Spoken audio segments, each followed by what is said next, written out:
of an unobstructed community.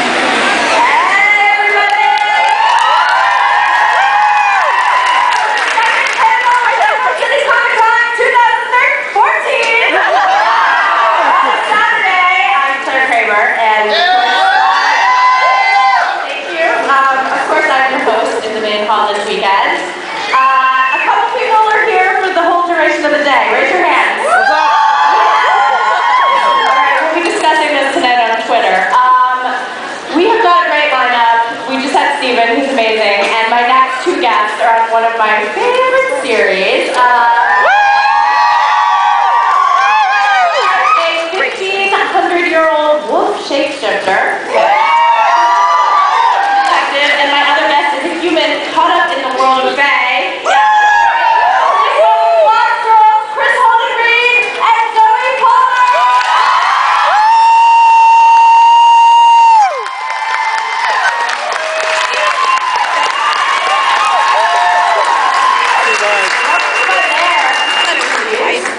How are you guys? I'm great. I know, it's a little cold in here. You guys have some fans. I've never had such comfortable chairs for a panel. Well, it's more like, you know, like a living room conversation, if you will.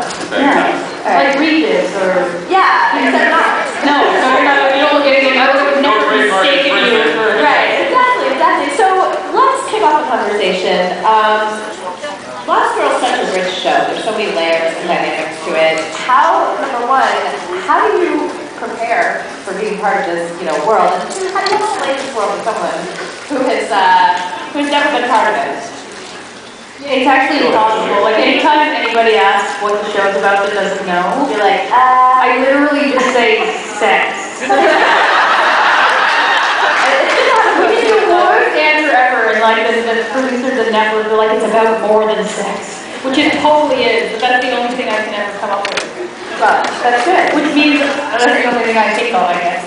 Well, I mean, it's not a bad thing. You're only going to be thinking about one thing, right? I try to elaborate a little bit more. Yeah, you're a lot better at It's a it. hidden world of fake creatures living just underneath the human society. We feed off of humans, but live in symbiotic relationship with them if you're on the planet. And then you eventually get that blank look on. And then I come in and go, sex.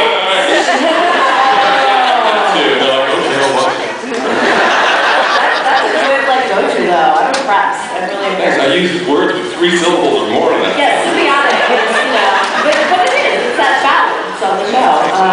So when you first read the pilot, read the script, your first episode, what was your initial reaction? Like, how did you delve through everything? Mine was, yes, I want to be involved with this.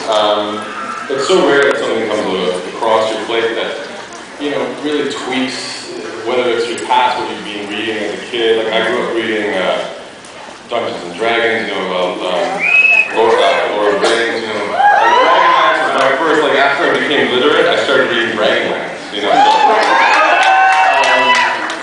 So yeah, that kind of world, that mythological world, is where my imagination played as a kid. And when I read this, I was like, I really wanted to have the opportunity to play like a shifter or something that's so old, you know, like you said, 1,000 years old. You're aging me, by the way, not 1,500 years. I'd be looking a little older. Would you? I hope so. I don't know. But yeah, so it was great. It was just awesome to get involved with a show that allowed you to like play with the imaginary as opposed to suspension of disbelief. Indeed. If you will, Zoe? I will. Yeah, I mean, I've had very little sort of connection to this kind of genre. I've never done a science fiction fantasy show before, and so it's kind of great as my first introduction to that. What a wonderful way in. Like, it was really cool, and it is, like Chris said, it's like a playground for adults. You know, it's a little like, I studied theater for 4 years, and it feels like that a little when we're on set. You know, it's so big and so fantastical, and it's sort of reminiscent of that. You know, being on stage and the suspension of disbelief and that kind of world. And lots of sex. And so much sex. Yeah, all that sex. Yeah, all the way great. Let's go ahead and take our first audience question over here. Hey, thanks for coming out. I wanted to ask, one of my favorite episodes was I can't remember the name now, but it's the one where everybody's stuck in the bar and all the personalities switch bodies. I was wondering,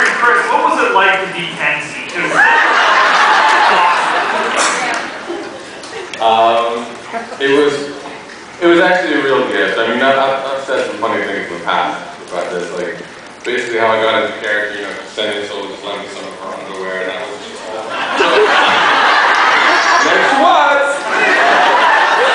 That's a great process. Yeah. We're so method. I'm a professional actor.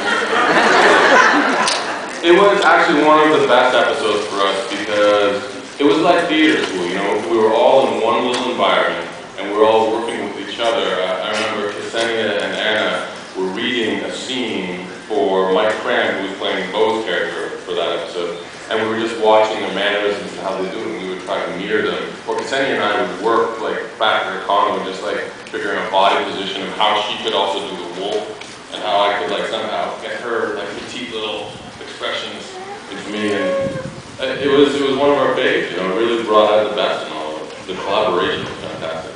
It was also one of the few times that we all get to be in one space together. You know, we're not very often all on set at the same time or all in one scene. So it was kind of fun. It was like camp because we spent almost the entire episode together. Do you guys shoot 8K episodes or 5 days? No, we're a Canadian show. We don't have those kind of budgets. 8 days. 8 days could make an epic for sure. 7 usually, sometimes 6. 6 are the ones that are really like isolated to one location. In fact, that might be in the 6th episode. Right. We'll just lock you in and say, you're not leaving until we're done. Yeah. Let's go over here. Hi, my question is for Cody, and I was wondering, if you could choose where Bo and Lauren's relationship would go, how do you think, like, what would you want to happen? I don't know. You know, I think about all kinds of different scenarios, and I'm hesitant to even privately commit to any one in particular because I sort of love the journey that I've been going on with it too.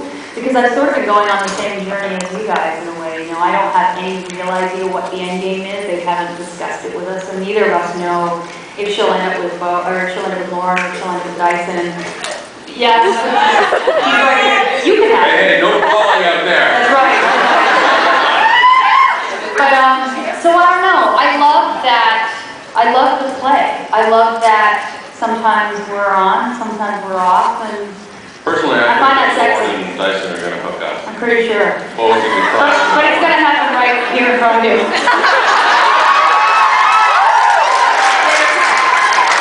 Thank you. Thank you very much. Go ahead.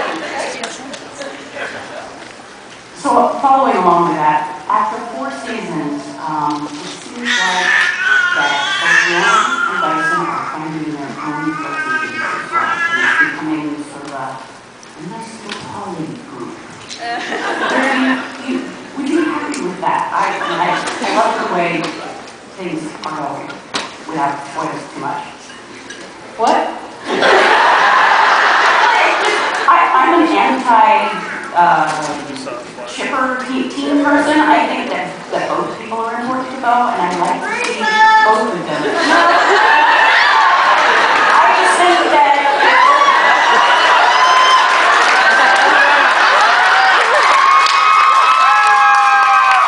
That's a real sign for That's a sign in sign language. We had a, you know, we kept saying Teresa just saying watch her. Yeah. I think she was annoyed. I'm not sure. No, I love polyamorous idea. I mean, she's a succubus, right? I mean, where does monogamy fit into that anywhere? it doesn't. No, it doesn't. So let's embrace her and maybe do I start waxing poetic? Oh, we embrace her. You wax her. You know, love is love, and it should abide for all of us. Polyamorous for the win. Thank you very much. Let's talk about season 4 for a second. This is a Twitter question from @Margo. How did you two cope with the loss of 2 main characters in season 4? What? Someone died in season 4? Was it me? They're gonna be, we just asked questions, they're gonna be right back, yeah. Well, I think that you guys... Yeah, it has an end. Tomorrow night, or Monday's finale, is that right? No. The 12th Monday. So only one person has died. Okay. Only one person died in season 4. Well, anytime you're a part of the show and someone is, let's make it a more general question, written off, and especially an ensemble cast, Yeah. there is that sense of loss because you're working with that person, they're part of the team, and when it comes to your set family. So how in general, without getting into specifics, how does that affect kind of moving forward with the show and the cast and the ensemble? It's a big adjustment. I mean, we're just going into season 5 next week, so we don't really know how it's going to affect us.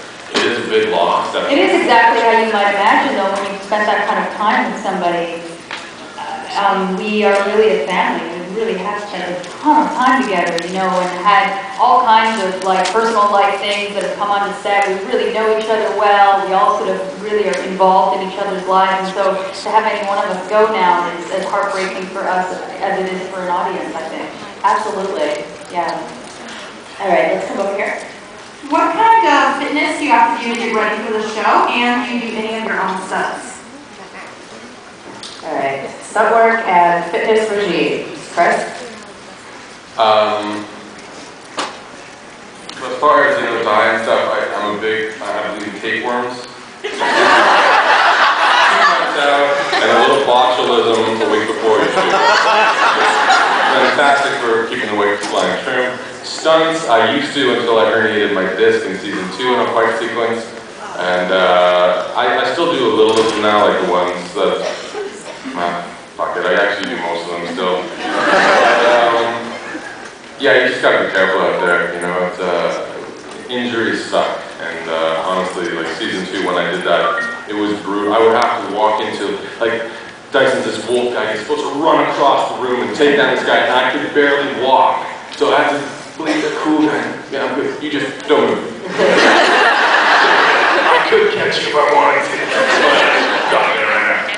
Yeah, it's not great to be an action star with a herniated disc.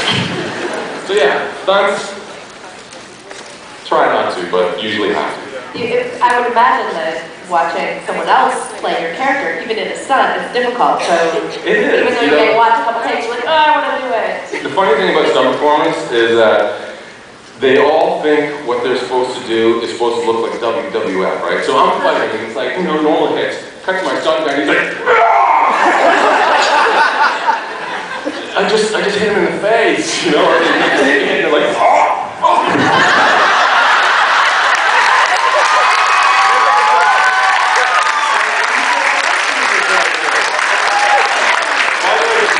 Did you hit Zoe Palmer in the face with my boot? Oh, my back. Yeah. I don't believe you have any stunt doubles. No. Zoe, do you have a preference? I typically am not doing a ton of stunts on the show. I'm usually running around with a needle and a clipboard, but I did do all my own stuff in episode 7 when I played Flora. Woo! That whole fight scene. And I did ourselves, and it was tough. It's tough, because you do the scene for hours, and you have to do the same fight scene over and over again, which you know a lot about. And as for fitness, getting more exhausted. I would rather throw myself off a cliff than go to the gym. I literally, it's my least favorite thing to do. I hate it. Well, I certainly understand. And I would throw myself off a cliff. Thank you. Thank you very much. All right, yes. Question about 407 the info. Was confusing, so we filming the love scenes because Bo is in Dyson's memory, but she looks like Bo, and then you're playing Flora, but she looks like Lauren, but then when Bo looks at him in the mirror, she's Dyson. Then so kind of with both of them, and we were confused as fans, so right, shoot. No, it's fantastic. I was rolling around with everything that moved in that episode. There was no time for confusion. I just had to go for it. No, it was great. I mean, it was such a fun episode. It was so outside of the box for me. I got to play a French woman who sings and fights and goes crazy and has sex with everybody. I was like, it was amazing. Yeah. Did you expect your relationship, the Bo and Lauren relationship, to really strike that kind of chord with the fan base and everything? I didn't think about it. It wasn't until it sort of did that I went, it sort of makes sense in retrospect because